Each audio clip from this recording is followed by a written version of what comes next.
আর একটা সবচেয়ে বড় অস্ত্র শিখিয়ে দিচ্ছি, এটা আমি কাউকে শিখাইনি আজ পর্যন্ত, আজকেই প্রথম। এবং আমি আমার জীবনে দেখেছি এই ওসিলা করে যা চেয়েছি পাইনি এমন কোনোদিনও যায় নাই। আলহামদুলিল্লাহ, আমি সম্পূর্ণ আল্লাহ পাকের কৃতজ্ঞতা এবং শুকরিয়া আদায় করছি। এইটা ওসিলা করে আমি যা চেয়েছি আমি সারা জীবনে তাই পেয়েছি। এবং আমি বিশ্বাস করি আমি যা পেয়েছি, এই বয়সে আমি যা পেয়েছি, আল্লাহ পাক কোটি কোটি মানুষকে তা দেন নাই, এটা আমি বিশ্বাস করি। এই বয়সে আমি যা পেয়েছি, আল্লাহ পাক আমাকে যা দিয়েছেন, যত দিয়েছেন, কোটি কোটি মানুষকে আল্লাহ পাক তা দেন নাই, আমি এমনটাই মনে করি। আমি কি শিখাই দেবো সেটা? আপনি আল্লাহ পাকের তাওহীদের ওসিলা দিয়ে দোয়া করেন।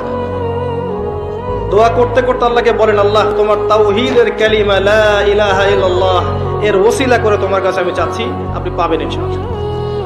যদি আপনার রিজিক হালাল হয়, যদি আপনার আকীদায় শিরক না থাকে, যদি আপনার আমলে বেদাত না থাকে, ইনশাআল্লাহ পাবেন।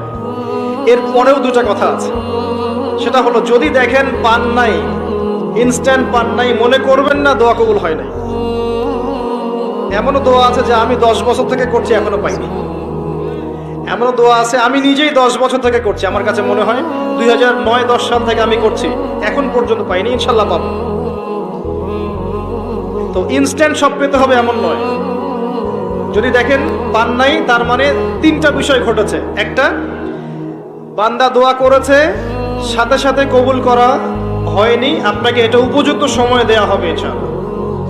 2 নাম্বার, এই যে আপনি আল্লাহর কাছে চেয়েছেন, এর ওসিলায় আল্লাহ পাক আপনার আমল, আপনার তাকদীর থেকে কোনো বিপদ আপদ সরিয়ে দিয়েছেন, আপনি বুঝতে পারেননি। আপনি দোয়া করেছেন, হয়তো মনে হচ্ছে আপনি পান নাই, কিন্তু এর ওসিলায় আল্লাহ পাক আপনার তাকদীর থেকে কোনো বিপদকে মিটিয়ে দিয়েছেন, আপনি বুঝতে পারেননি।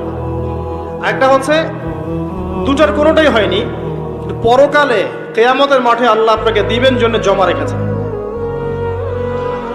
অতএব দোয়া করলে কোনো লস নাই, বেশি বেশি দোয়া করবেন।